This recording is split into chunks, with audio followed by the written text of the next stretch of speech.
Ahora sí, ¿listos? Va, bueno. Voy a iniciar la enseñanza, hermanos, con una nota que leí en un periódico en línea y tiene que ver con esto de los matrimonios y el divorcio. Y miren, antes de entrar a este tema, yo sé que pudiera haber casos particulares y, y yo les ruego en el Señor que nadie tome algo personal. Son cosas que le pasan a muchas personas y pudiera coincidir con algo que digo, algo que usted pudiera estar pasando, ¿no? Entonces, eh, abra su corazón a la palabra de Dios y reciba el consejo. ¿Ok?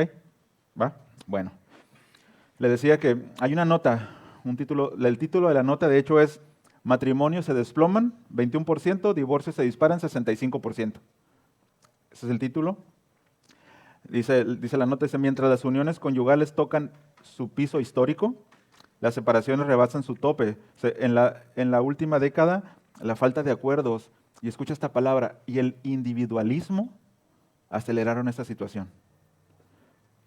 De acuerdo a cifras del INEGI en 2011, o sea, hace 13 años, ¿verdad? Hace 13 años, por cada 100 matrimonios hubo 16 divorcios. En 2015, esta cifra se elevó a más de 20 separaciones cada 100 matrimonios. En 2019, por cada 100 se registraron ahora 32 divorcios por cada 100 matrimonios. En 2020 disminuyó por la pandemia y bueno, estuvo cerrado, ¿no? Las de las oficinas, ni siquiera algunos niños se habían registrado. Pero en 2021 esta cifra volvió a ser 32 divorcios por cada 100 matrimonios. Es decir, más del 30% de los matrimonios se divorcian. Y según las estadísticas, es al cuarto año.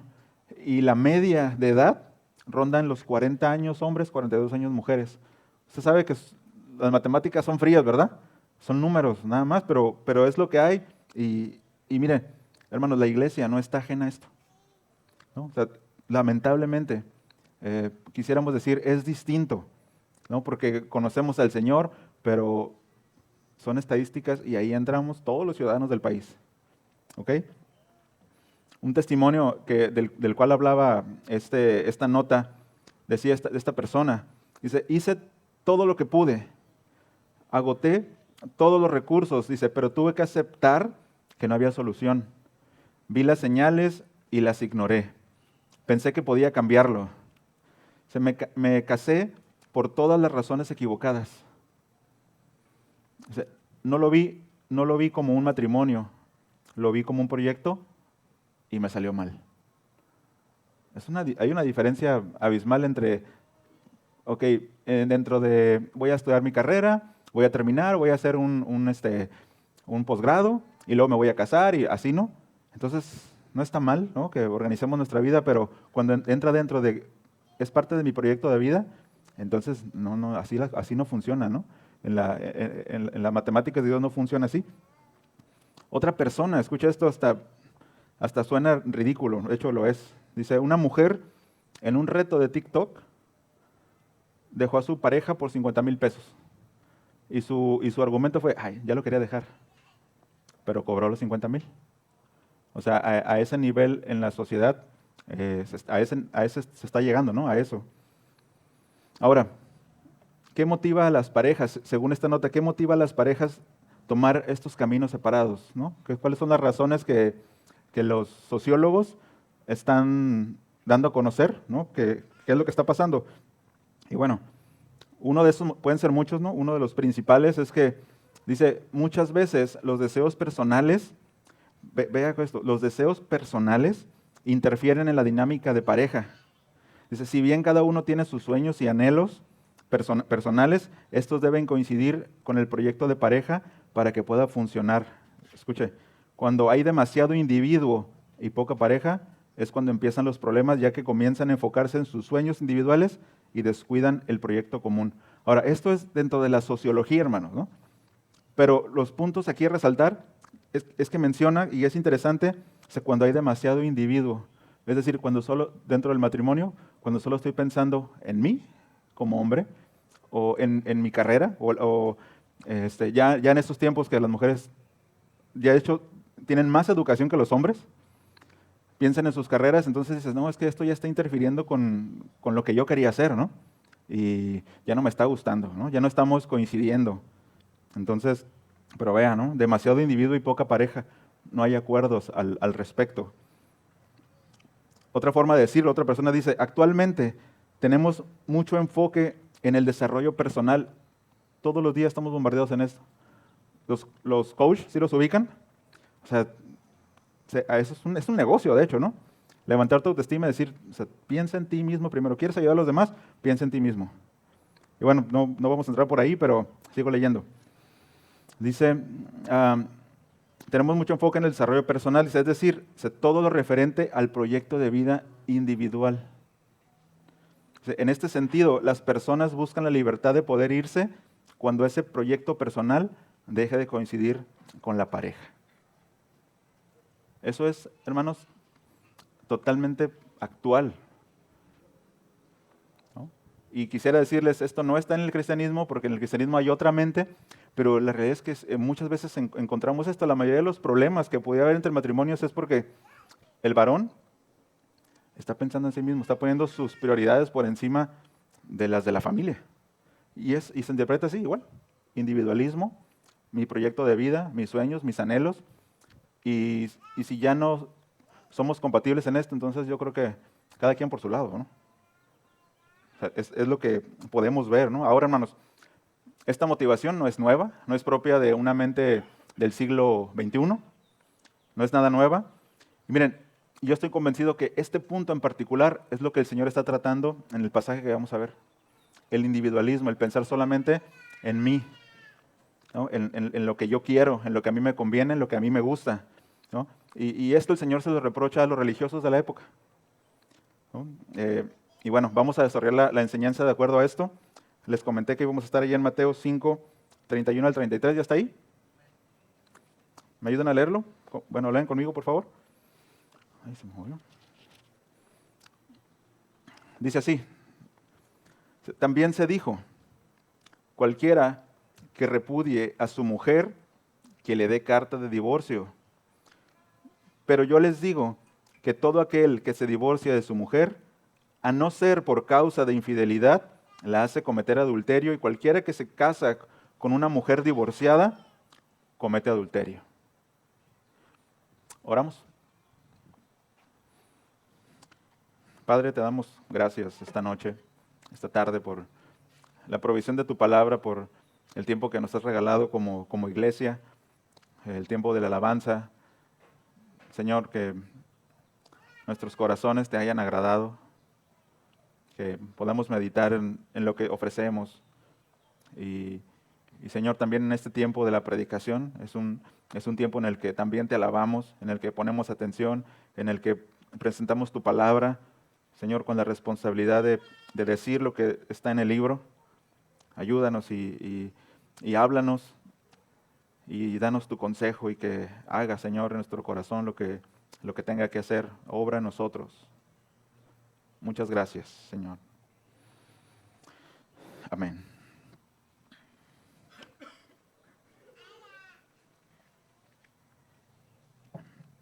Ok, hermanos. Miren, para poder extender más la enseñanza, vamos a concentrarnos en Mateo, capítulo 19. Está tratando el mismo tema, pero nos da más contexto, nos da otras características que tenemos que tocar. Es Mateo 19 y vamos a estar desde el versículo 3 hasta el versículo 11. ¿Ok? ¿Está listo? Ahí brínquese nada más unos cuantos capítulos. Tema, pues para algunos no es la primera vez que pasamos por aquí, que se habla al respecto, pero bueno, siempre hay algo que aprender, ¿no? Que ajustar en nuestros corazones. Y los que no están casados, no se vale dormirse, hay que aprender, ¿sí? Hay que tomar el consejo y tenerlo ahí, porque en algún momento les va a tocar, ¿ok? ¿Ya estamos ahí en Mateo 19? Bien. Ay, no puse, espérenme tantito, pues ya gané 10 minutos.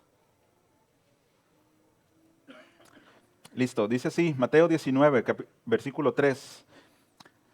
Dice, y se acercaron a él algunos fariseos para probarle, diciendo, ¿es lícito a un hombre divorciarse de su mujer por cualquier motivo? Vea la pregunta de los religiosos de la época, ¿no? Ahora, esta pregunta refleja la opinión de un par de rabinos, ¿no? Tiene que ver con grupos que había en ese momento. La opinión esta, ¿no? Que la pregunta que le hacen es la opinión del rabino Hillel. Este rabino a sus discípulos les enseñaba, ¿no? que según Deuteronomio 24:1, lo que la Biblia decía, o las escrituras decían, es que se permitía el divorcio, dice, por las mínimas razones. Y ahorita vamos a ir a Deuteronomio, pero él decía que tan solo que el hombre encontrara algo reprochable en su esposa, era razón suficiente para darle carta de divorcio.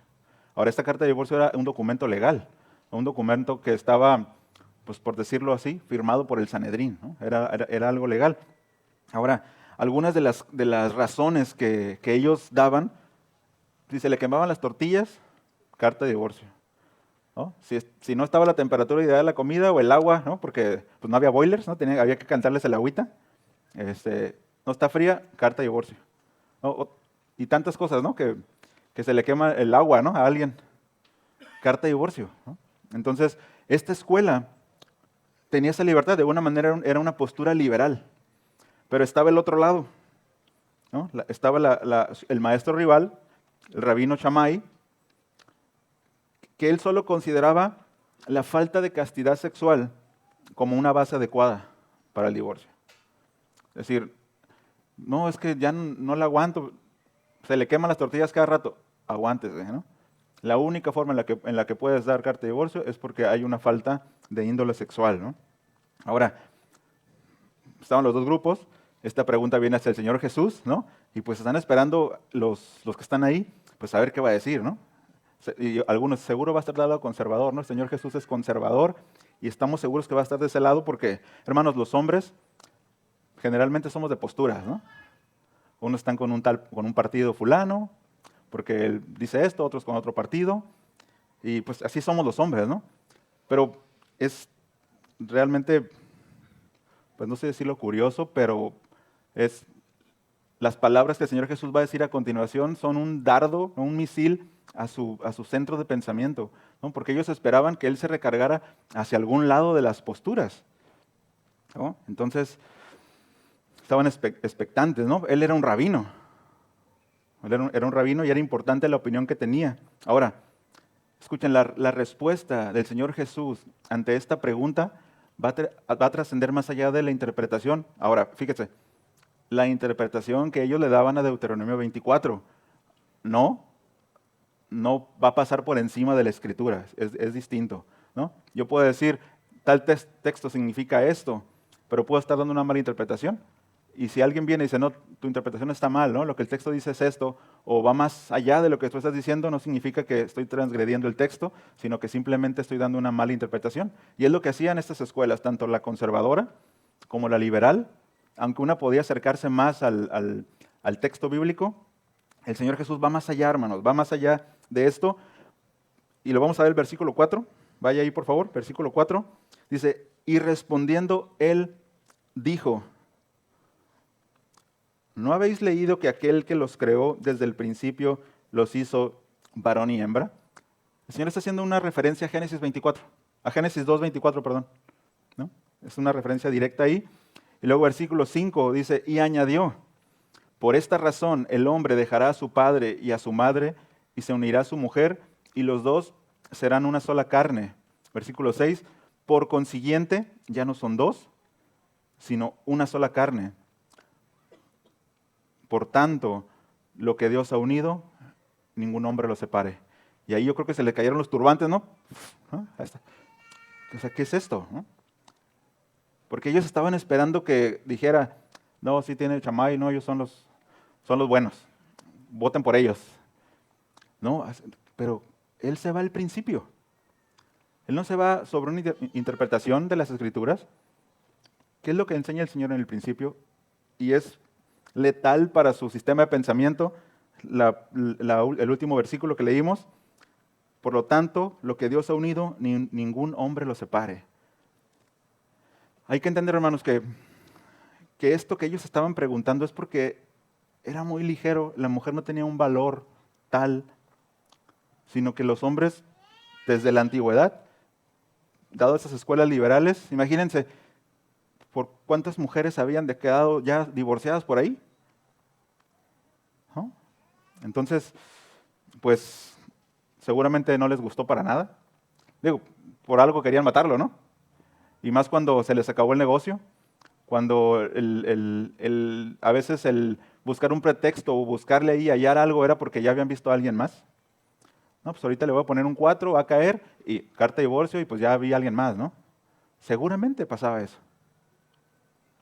Y bueno, estos versículos y esta respuesta del Señor Jesús nos da un principio que es inamovible, principio que está en las Escrituras, y es el hecho, hermanos, de que el matrimonio es una institución establecida por Dios. Todos sabemos eso, ¿verdad? Él es quien tiene la potestad sobre esta institución. Nadie puede hacer algún cambio, porque Dios Él la estableció. Es decir, las leyes morales, incluido el matrimonio, incluido que el pasto es verde, es decir, que Dios hizo hombre, hizo mujer, no hizo otras variantes. Eso Dios lo determinó y así es. Y ningún hombre tiene el derecho de cambiarlo. Porque así es un principio. Entonces el matrimonio es una institución establecida por Dios, ¿ok? Ahora, todos sabemos que tenemos códigos civiles, ¿verdad? Que contemplan el divorcio y contemplan supuestos y hay toda una código de leyes, ¿no? Se dice, que contemplan cómo y por qué se da. Existe, hermanos, pero aún así, ningún hombre tiene el derecho de disolver lo que dice el versículo 6, lo que Dios unió. ¿Ok? La realidad es que sucede. La realidad es que creyentes se divorcian y sus divorcios son legales. Es decir, aún es esa autoridad que se usa para divorciarse, porque un juez, alguien con autoridad tiene que firmarle ahí, ¿no? De que sí está hecho. Esa autoridad es dada por Dios.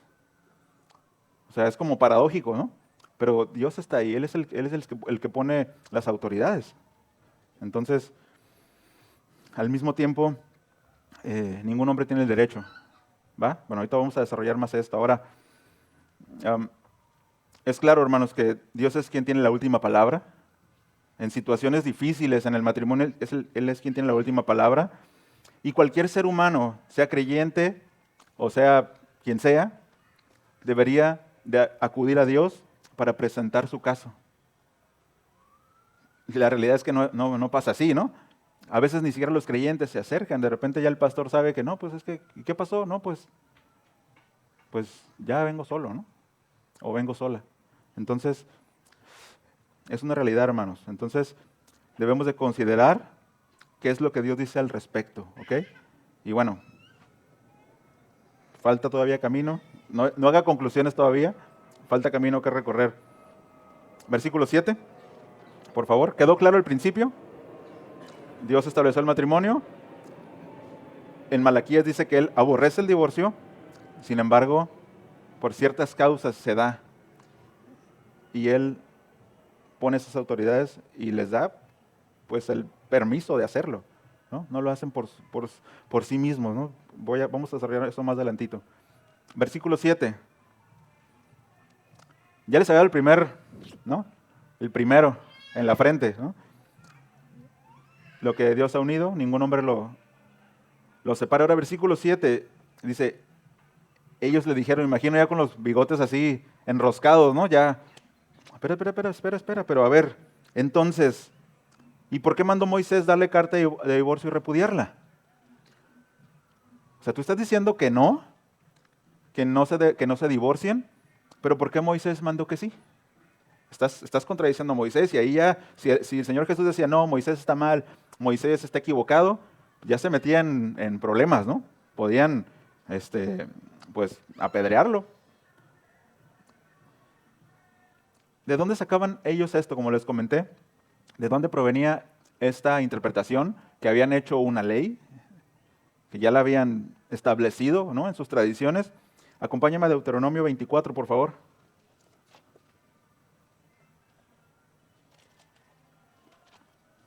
capítulo 24, versículo 1.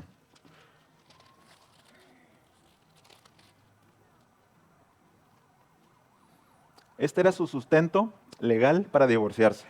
¿Ok? Tenga eso en mente. Era el sustento que usaban, es decir, ¿no? Seguramente debajo de la carta de divorcio estaba ahí, ¿no? Deuteronomio 24, ahí Moisés, y el sello y el firma del Sanedrín.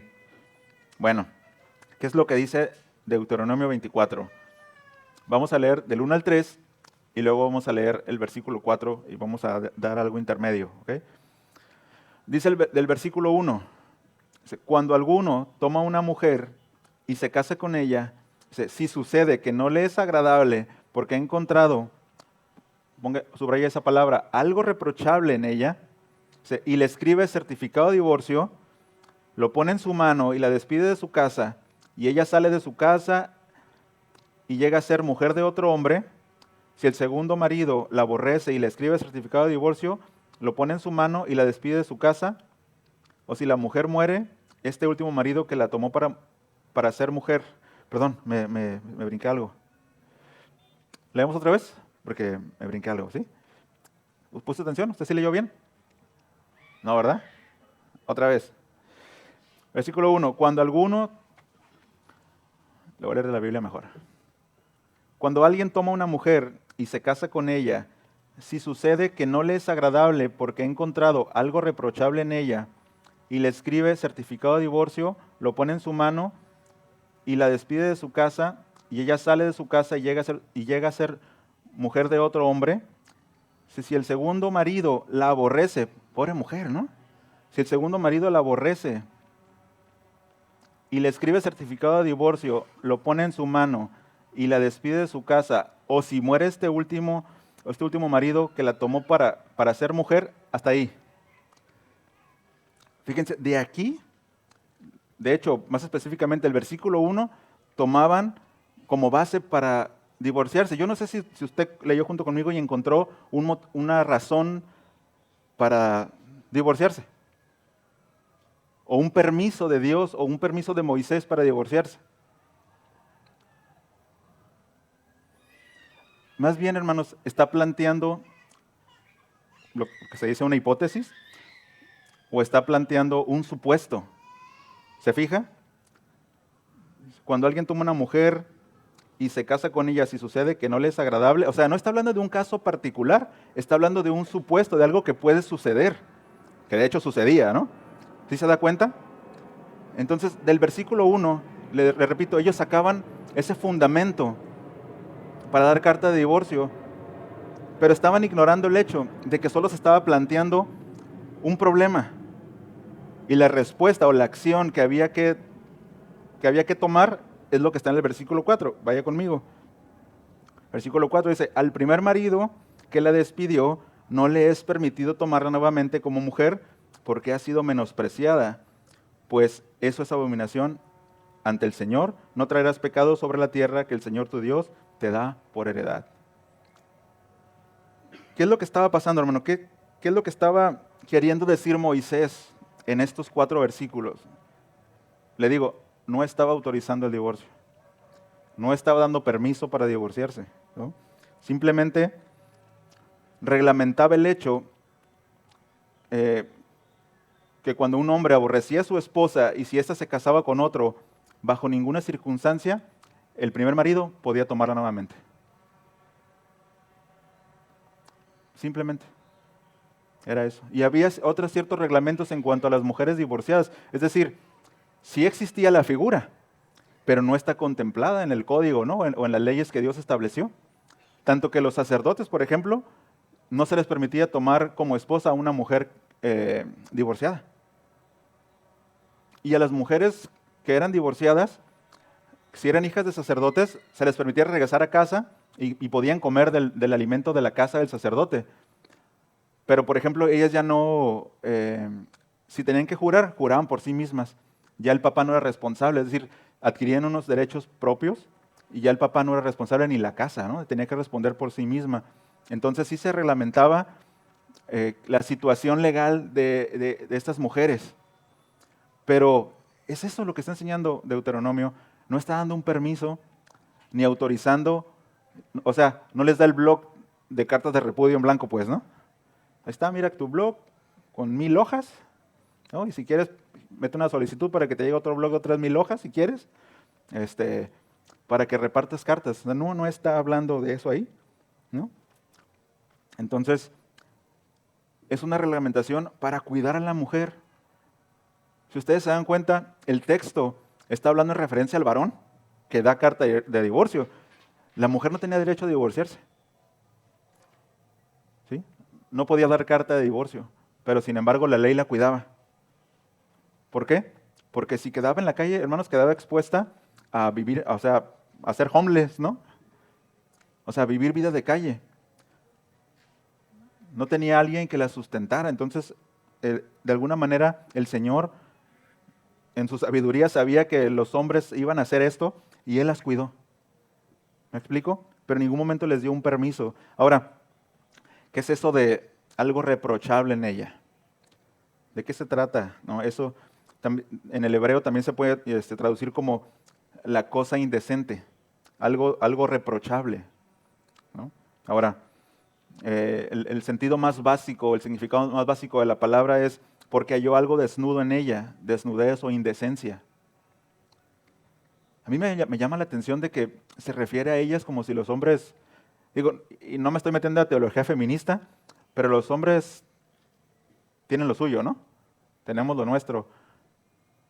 Es decir, no somos perfectos, pero es curioso esta parte, pero hermanos, no se enojen con el Señor, ¿no? Hay provisión, ¿no? Porque siempre se refiere a esto y no hay, como les decía, no hay un permiso hacia la mujer. Es más, no establece razones en las que una mujer puede dejar a un esposo en el Antiguo Testamento. Y yo estaba leyendo, ¿no? Más al respecto, y incluso si un hombre tomaba por la fuerza a una mujer y se descubría y tenía que pagarle al papá, ¿no? Cierta cantidad de ciclos de plata y tenía que purificarse y todo, y no se podía divorciar de ella. O sea, ella no podía separarse de él nunca en su vida. Y uno puede pensar que es injusto. No, pues ella, inocente, y tal vez la pretendía alguien más, pero como alguien la tomó por la fuerza, ya se quedó con esa persona para toda su vida.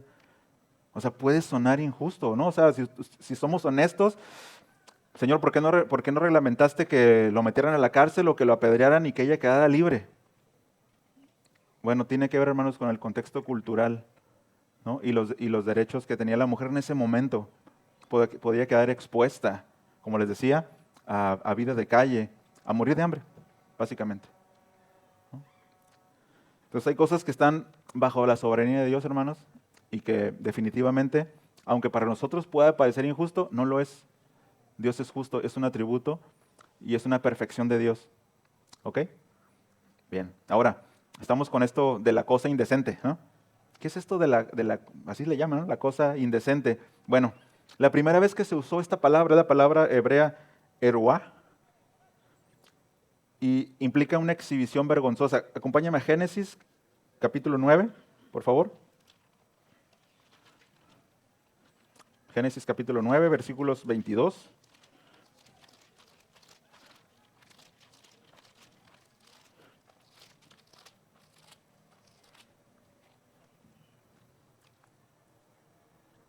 El nuevo mundo después del diluvio. Los justos se salvaron en el arca, ¿no? Entre comillas. Génesis capítulo 9, versículo 22 y 23. Dice así: Cam, padre de Canaán, vio la desnudez, es esa palabra, eruá, ¿no? Vio la desnudez de su padre, vio la exhibición vergonzosa, dice, y se lo contó a sus dos hermanos que estaban afuera. Dice, entonces Sem y Jafet tomaron un manto, lo pusieron sobre sus hombros y caminando hacia atrás, o sea, así, ¿no? Para no verlo. Estaba acá el papá. Cubrieron la desnudez, otra vez la palabra eruá. Cubrieron la desnudez de su padre, dice, como sus rostros estaban vueltos, no vieron la desnudez de su padre. Era un pecado grave. Si ustedes siguen leyendo el texto, van a ver el tamaño de la maldición para Cam, ¿no? Por esa cosa indecente. ¿no? Que le llama. Ahora, la frase también, cosa indecente, puede referirse, hermanos, a la inmundicia en un campamento militar o a la violación de las leyes de abstinencia sexual. Dice el texto, ¿no?, de misiones nocturnas sin purificar. Si alguien tiene dudas, me pregunta al final. Le explico, ¿no?, por causa del público. Cohabitación sexual y otras leyes de pureza. Por ejemplo, que enterraban lo del 2, ¿me explico? En el campamento donde vivían. Eso era una cosa indecente. Eso era algo detestable, ¿no? Era una violación de las leyes de pureza. Y da la explicación de por qué, hermanos. Volvamos a Deuteronomio, por favor, capítulo 23.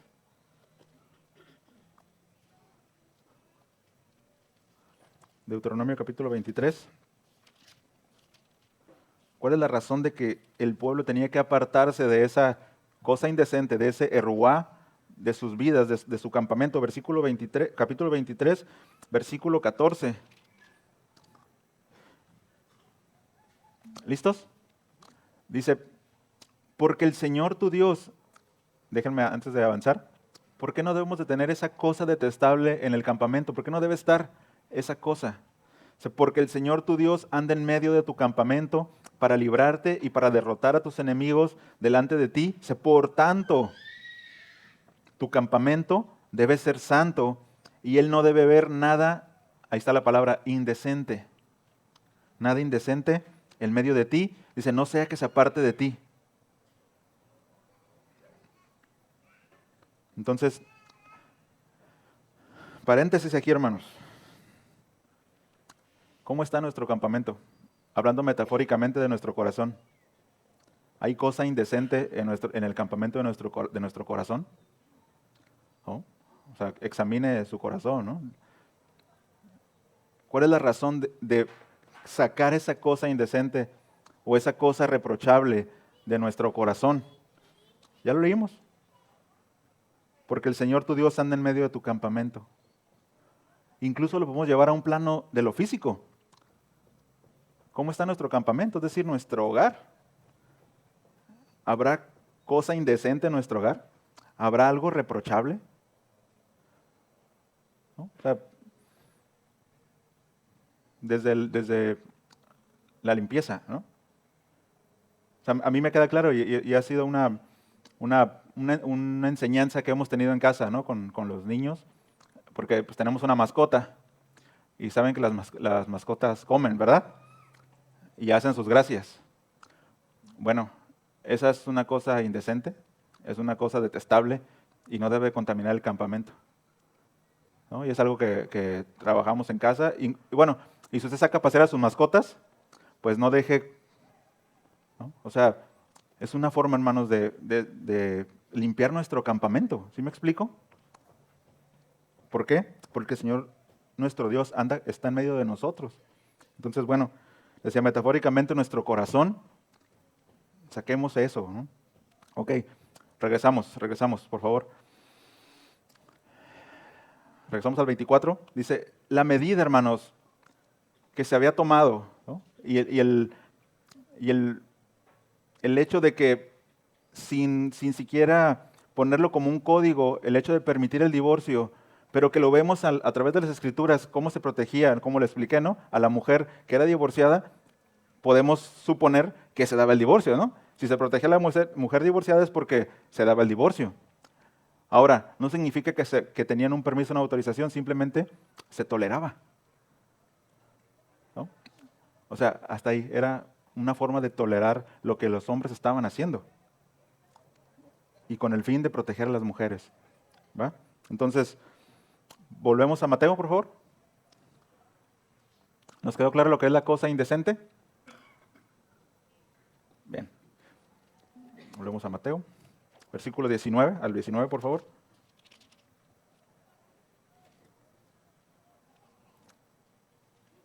Entonces aquí viene la respuesta del Señor Jesús a la pregunta, ¿no?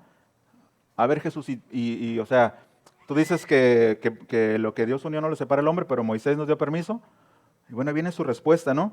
Dice, y él les dijo, versículo 8, por la dureza de vuestro corazón. Tal vez dijo, no, ahorita ya lo torcimos, ¿no? A ver qué nos va a decir esa pregunta. No, bueno, es que no, por la dureza de vuestro corazón. Dice, Moisés os permitió divorciaros de vuestras mujeres, pero otra vez, hermanos, ¿el Señor a dónde vuelve? Al principio. Pero no ha sido así desde el principio.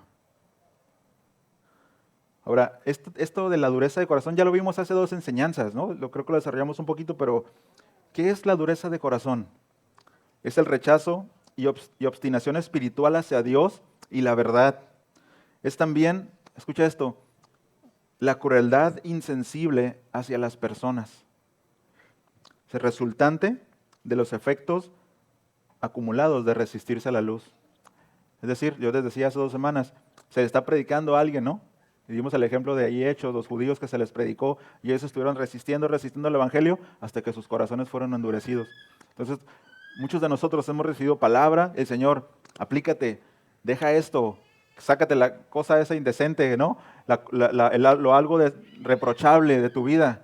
Y estás ahí y renuente y renuente. ¿Qué pasa? Resultado de esa obstinación, un corazón endurecido. Lo malo es que no queda nada más en algo personal, sino que ese corazón endurecido golpea a los demás, como dice la definición, en una crueldad insensible. Amados, y el divorcio es una expresión de la dureza del corazón. Es una expresión devastadora, porque no simplemente termina, bueno, somos amigos y de repente nos vamos a tomar un café. Tiene consecuencias, ¿no? En muchos casos, pues, difíciles, ¿no? Difíciles. No quisiéramos que fuera así, pero esa consecuencia de la dureza del corazón. No hay, yo sé y lo vamos a ver en un momento, ¿no? Que puede haber razones y situaciones en las que no es posible continuar. Y nosotros decimos, está bien, ¿no? No puedes forzar a alguien a que esté en una relación, pues donde su vida corre peligro, por ejemplo. Sería inhumano, ¿no? El mantener a alguien ahí. Pero el punto es que esto llegó por la dureza del corazón de alguien. Alguien que no quiso, ¿no? Dale, o sea, cambia aquí. Y mira, haz esto, ¿no? Y mira, el Señor dice esto. No, a mí no me hables de ese Señor. ¿No? Entonces, es el resultado. Ahora, yo les decía hace ratito, ¿no? Que en la cultura de la época la mujer carecía de derecho legal para divorciarse. Y notamos, ¿no? Tanto en Deuteronomio como en el capítulo 5 de Mateo, versículo 31 al 33, y ahora en el capítulo 19, que el enfoque es hacia el varón, ¿no? Que el que tiene la iniciativa de hacerlo es él. Ahora, eso lo hace responsable, hermanos, ¿no? Eso lo hace mayormente responsable, ¿no? Porque está tomando esa iniciativa. Ahora, en ese mismo contexto, las mujeres quedaban expuestas, como les decía, a altos niveles de pobreza sin la tutela de un hombre. Y un comentarista dice que esas razones de peso son las que motivaron al Señor Jesús a quitarles el changarro, ¿no? Como dicen. Porque fue duro. O sea, y ahorita lo vamos a desarrollar, pero cuidar a las mujeres desamparadas. ¿Recuerdan a la mujer samaritana? ¿No? ¿Recuerdan a qué hora fue ella a sacar agua del pozo? Dice que a la hora sexta. Dice a la hora sexta. Pero esa hora hacía sol. Y las mujeres, si no me equivoco, iban más tarde, pero ella iba antes. Porque no tenía buena reputación. ¿Por cuántos maridos había tenido? O sea, la habían repudiado 5 veces. Ella no se divorció por sí misma. No tenían derecho. Imagínense, la habían repudiado ya 5 veces. Y el que tenía ahorita no era su marido, ¿no? Era concubina o algo por el estilo. Pero ven el abrazo del Señor hacia ella. O sea, yo lo puedo ver ahí, hermanos, ¿no? Su cuidado. Y gráficamente lo vemos ahí en Juan 4 con ella. Usted lo puede leer en casa, ¿no? Cómo él, pues, confortó su corazón. ¿Le solucionó el problema legal? La salvó, ¿no? Y bueno, él está cuidando, ¿no? Entonces, la respuesta del Señor Jesús, como vimos versículo 8, fue contundente y fue el segundo, ¿no? O sea, ya lo puso uno aquí en la frente y luego el otro acá abajo, ya los dobló, ¿no? Por la dureza de vuestro corazón. Y versículo 9, no obstante, ¿no? Todavía de que son duros de corazón, dice, yo os digo que cualquiera que se divorcie de su mujer, salvo por infidelidad, y se case con otra, comete adulterio. Ya se está poniendo a poner difícil, ¿no? Ahora, hay algunos aspectos a considerar porque hay pasajes paralelos a este. Busca en su Biblia Marcos 10, capítulo 11. Si tiene algún separador, póngalo ahí. Y también vamos a buscar Lucas 16, 18, por favor.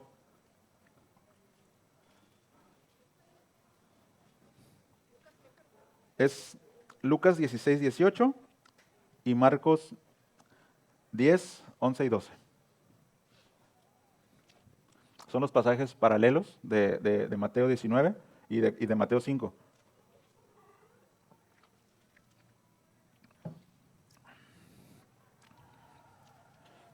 Vamos primero con Marcos, por favor. Marcos 10, versículo 11. Dice así, ¿ya está ahí? Dice así, y él les dijo, cualquiera que se divorcie de su mujer, ponga atención porque le voy a hacer una pregunta ahorita, a ver si está listo ahí. Y él les dijo, cualquiera que se divorcie de su mujer y se case con otra, comete adulterio con ella. Y si ella se divorcia de su marido y se casa con otro, comete adulterio. ¿Ok? Ahora vamos a Lucas 16, por favor.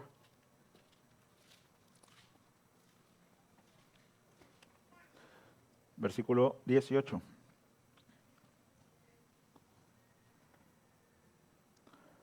¿Listos?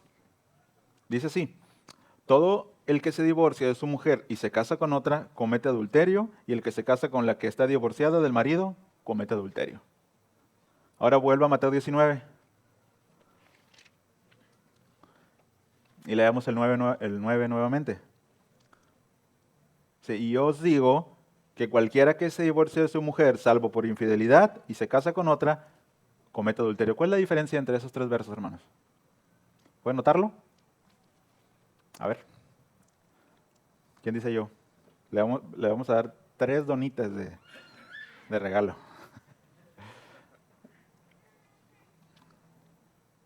¿Quién dice yo? José Luis, a ver. ¿La causa? Bien. Hay una cláusula en el verso, hay una cláusula de excepción que no se maneja en los otros dos. ¿Cuál es la cláusula de excepción? Ve ahí el 19, el versículo 9. Salvo por infidelidad, dice. Eso no lo dicen los otros dos versos. Ahora, ¿y eso qué tiene, hermano? ¿No? Pues tiene mucho porque de esta cláusula es que podemos llegar a la conclusión de que alguien que es la parte inocente en el adulterio se puede volver a casar. ¿Sí me explico? Los otros dos textos, tanto Marcos como Lucas, solamente dicen que el que se casa con la divorciada comete adulterio. Es que no da lugar a lo que llamamos segundas nupcias, ¿no? No da lugar a eso. Ahora, aparentemente es una contradicción, ¿no? ¿O qué está pasando? ¿Por qué? Porque si ustedes se fijan en Mateo 5, por favor vaya a Mateo 5, versículo 31, por favor.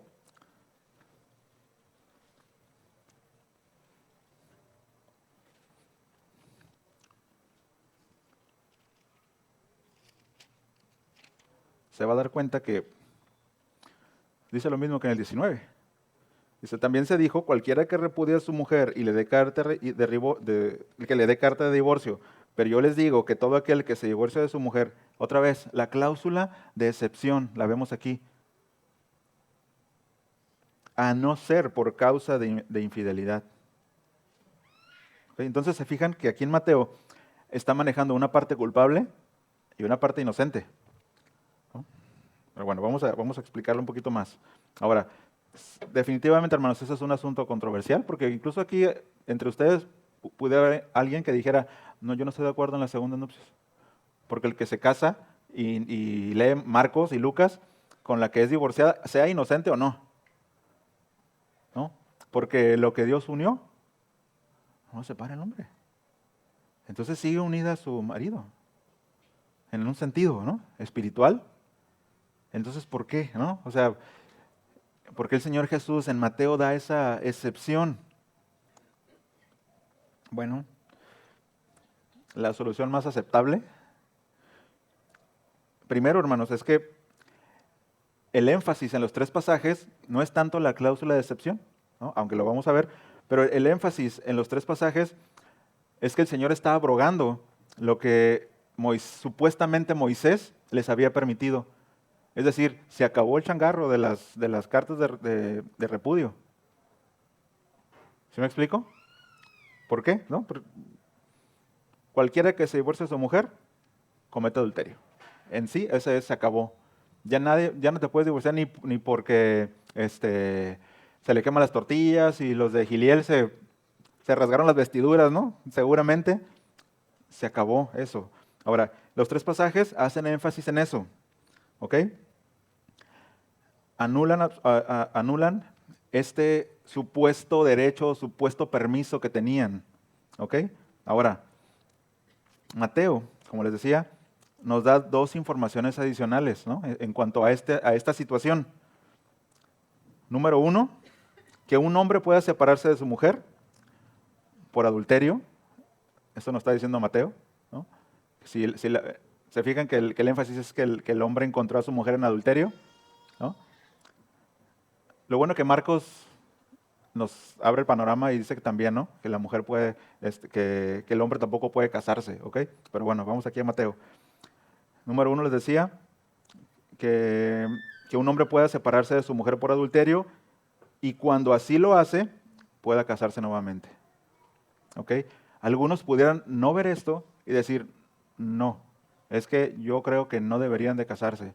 Bueno, son interpretaciones, ¿no? Y bueno, ahorita vamos a ver más información al respecto, ¿no? ¿Qué dicen otros eruditos al respecto? No nada más qué es lo que pudiera enseñarles yo, ¿no? Como respaldo.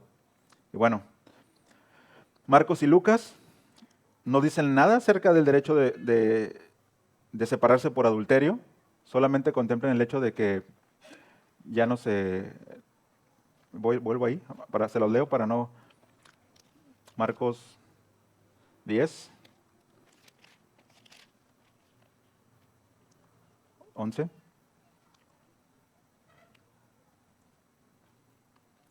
Cualquiera que se divorcie de su mujer y se case con otra, comete adulterio contra ella. Plano. No hay permiso, ¿no? Entonces es lo que está diciendo Marcos. Ahora, algunos hermanos sostienen, o la razón que dan de por qué esta cláusula de excepción, dice, lo que pasa es que ahí se refiere al tiempo en el que solamente estaban comprometidos. Es decir, todavía no se casaban, aunque ya había un compromiso formal. ¿Por qué? Porque la palabra que usa ahí en la cláusula de excepción que les decía es la palabra porneia. Y esta palabra griega porneia tiene un abanico de definiciones, entre ellos fornicación. ¿Y qué es la fornicación? ¿Alguien que me diga? ¿Relaciones sexuales? Antes del matrimonio. Ok, entonces, bueno, entonces contempla esto, decía, ¿no? Contempla el hecho de que antes de que se casaran, él o ella cayeran en fornicación, entonces se podía disolver. Entonces ya con eso salvan el hecho de que hay una controversia con los otros dos versículos, ¿me explico? Pero por ella que el Señor Jesús usa tanto en Mateo 19 como en Mateo 5, también nos puede hablar acerca de una situación de impureza sexual, me refiero. O sea, es débil esa afirmación de considerarlo nada más antes del compromiso, ¿no? Entonces, ¿por qué? Porque, vamos, algunos eruditos en la historia, y no solo porque lo dicen ellos, ¿no?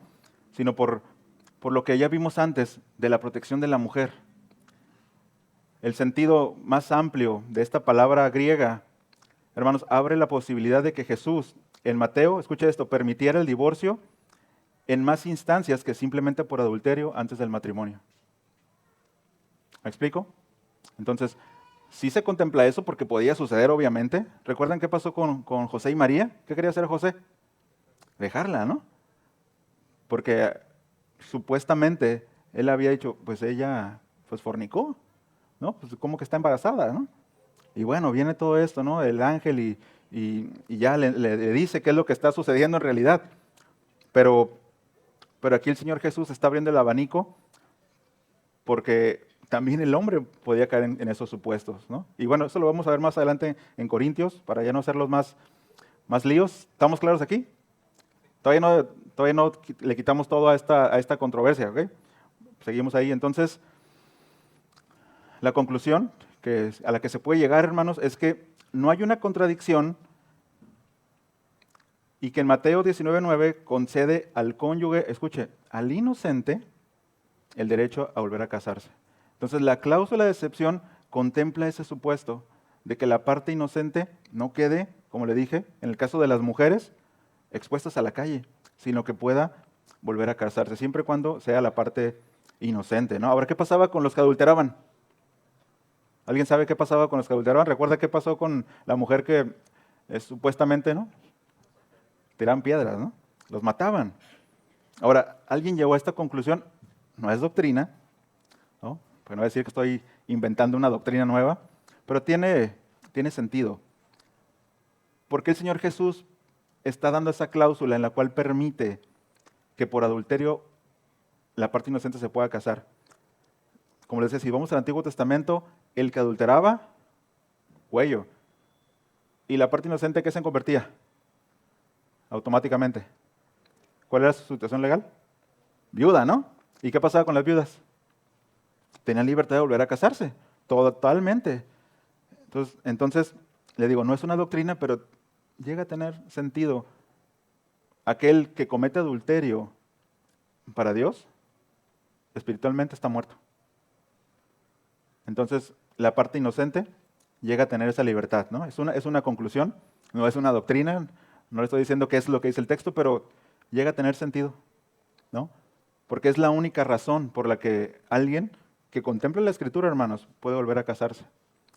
¿Ok? No deja abierto ya me cansé, ya me enfadé, y no, como la clásica, ¿no? ¿Cuál es? No somos compatibles, entonces, pues yo necesito rehacer mi vida, ¿no?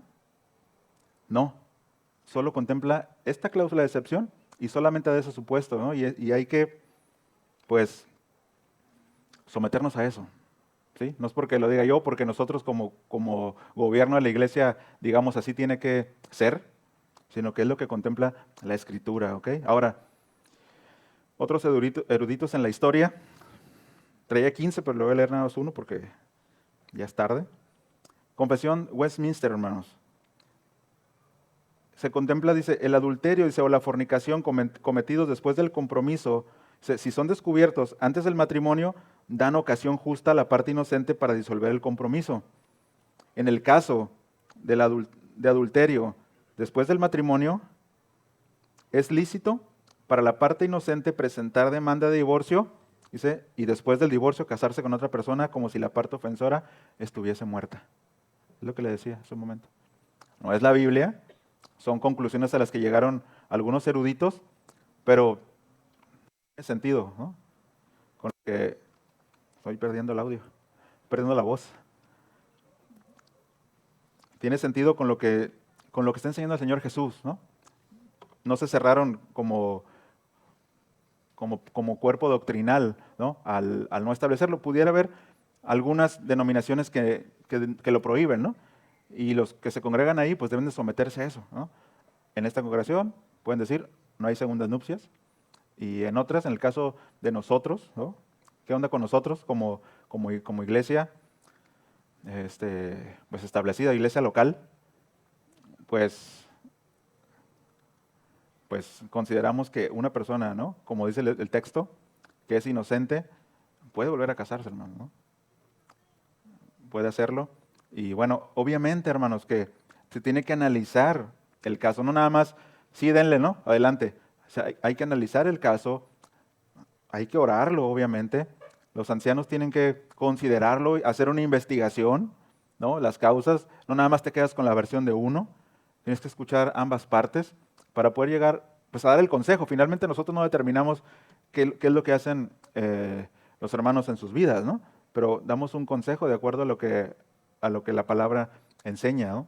O hasta donde creemos que la palabra contempla. Entonces, pues como congregación, estamos en ese punto, ¿no?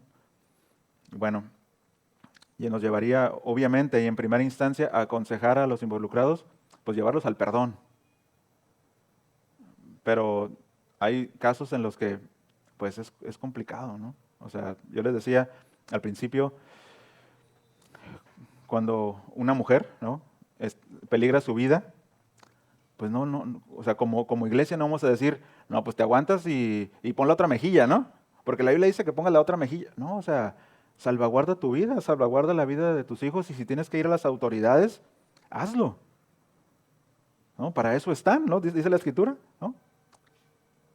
Entonces, obviamente, les digo, llevaríamos a considerar, ¿no? el perdón, porque eso es loable. Sin embargo, hay provisión de la palabra para la decisión que se vaya a tomar, ¿no? Y bueno, estaremos en el caso, ¿no? O en el caso de otras congregaciones, pues hay un libro, ¿no? Donde hay una guía y bueno, sobre eso, ¿no? Sobre lo que enseña la Escritura. ¿Va? Hasta aquí.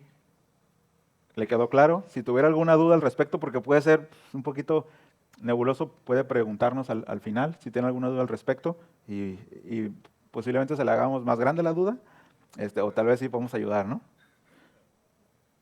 Bien, versículo 10, y con esto empezamos a aterrizar conclusiones, y son las aplicaciones a nuestra vida como creyentes. Y las mujeres no se duerman, porque esto va para los hombres, ¿no? Pero ahí nomás les dan así, ¿no? Quien les den a su esposita a un lado, ahí codazos. Ustedes no, porque están recién casados, ¿no? No hay nada de eso ahorita, ¿no? Bien, versículo 10, hermanos. Qué respuesta tan formidable de los discípulos, ¿no? O sea, uno esperaría, qué mensaje, Señor Jesús, qué respuesta les acabas de dar. Mira cómo quedaron en el piso, ¿no? Tus enemigos. Dice, los discípulos dijeron, si así es la relación del hombre con su mujer, pues no conviene casarse. Pues sí que chiste, dijeron, ¿no? Dijo aquel. O sea, ven el nivel de la respuesta. ¿Qué piensan que había en su corazón al pensar así? Si es así la relación del hombre con su mujer, o sea, si no la puedo dejar porque me da la gana, ¿no? Pues así que chiste. Sus discípulos, Pedro ahí, Juan, tal vez algunos otros, ¿no? Versículo 11, ahorita vamos a entrar un poquito aquí. Dice, pero él les dijo, no todos pueden aceptar este precepto. ¿A qué precepto se refiere? Al hecho de que no conviene casarse. ¿Ok? Dice, sino a aquellos que se les ha sido dado. Es decir, a algunos se les ha dado el hecho de que no se casen, ¿no? O sea, Dios ha dado provisión para sus vidas y nunca se casan. Pero hay provisión, a eso se refiere, ¿no? A los que se les ha dado. Y luego, si usted sigue leyendo, habla acerca de los eunucos. ¿Ok? No vamos a entrar ahí, pero a eso se refiere cuando dice que no todos pueden aceptar este precepto, sino solo aquellos a quienes les ha sido dado. Ahora, volvemos a la respuesta de los discípulos. Imagínense todo lo que ya escucharon, la sabiduría que ha salido de él, pero su concepto del matrimonio, el concepto de la mujer.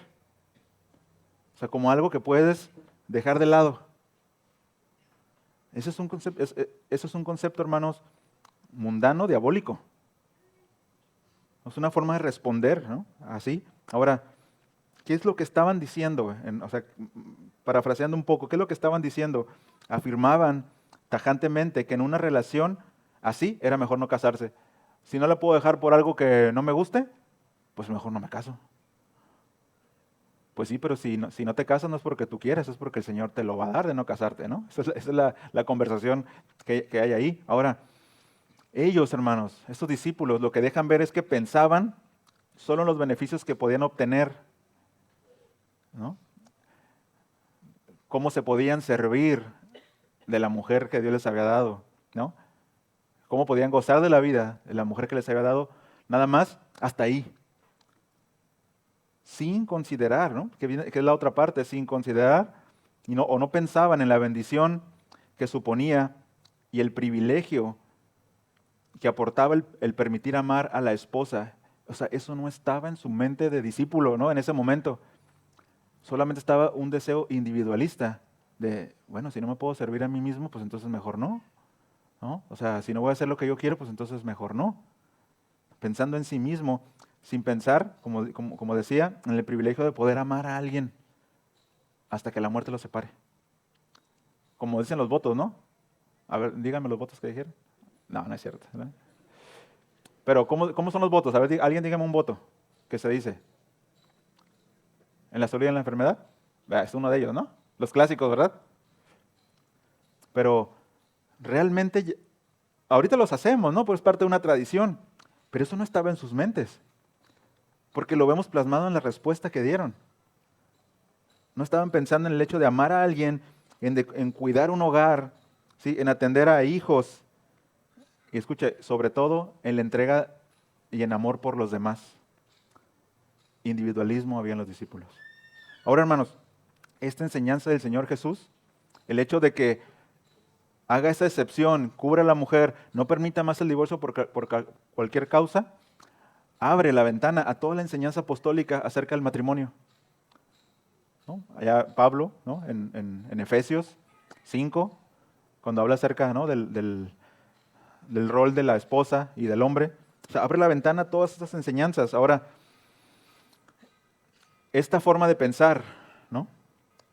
La de considerar a alguien para amarlo hasta la muerte, en la salud, en la enfermedad, en la riqueza, en la pobreza.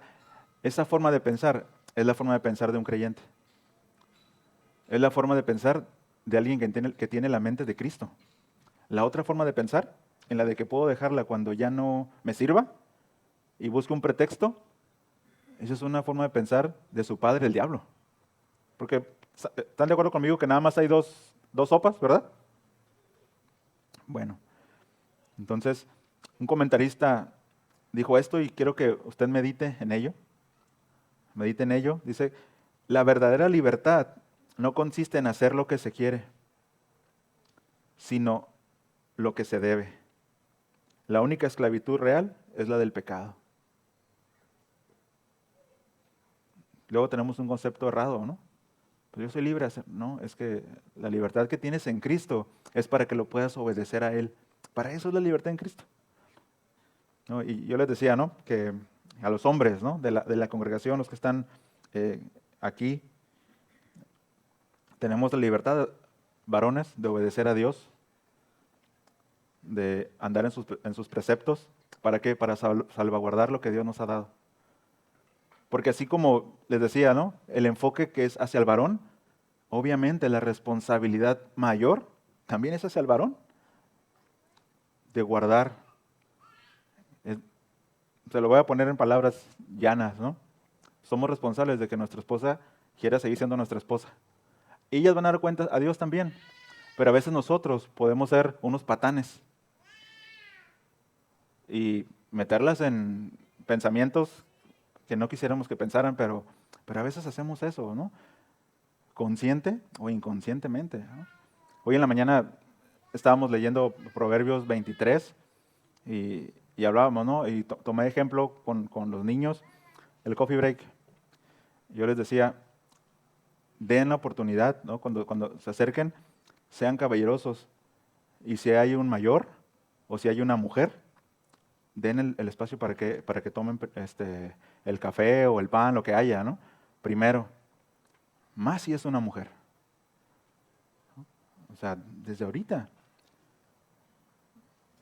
Entonces, pues también va para nosotros todos, ¿no? Seamos caballerosos, ¿no? Consideremos a nuestra esposa, a las hermanas de la congregación, ¿no? Como alguien mayor que nosotros. Bien. Ahora, para finalizar, vamos al Salmo 128, por favor. Ya sonó el timbre.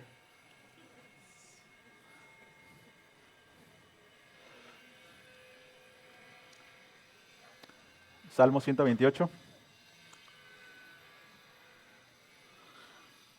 Me decía Uciel hace unas semanas que si no me molestaba el ruido me interrumpía, ¿cómo se dice? Me desconcentraba el ruido, que había música acá. Le dije, tengo 4 hijos, mano, ¿no?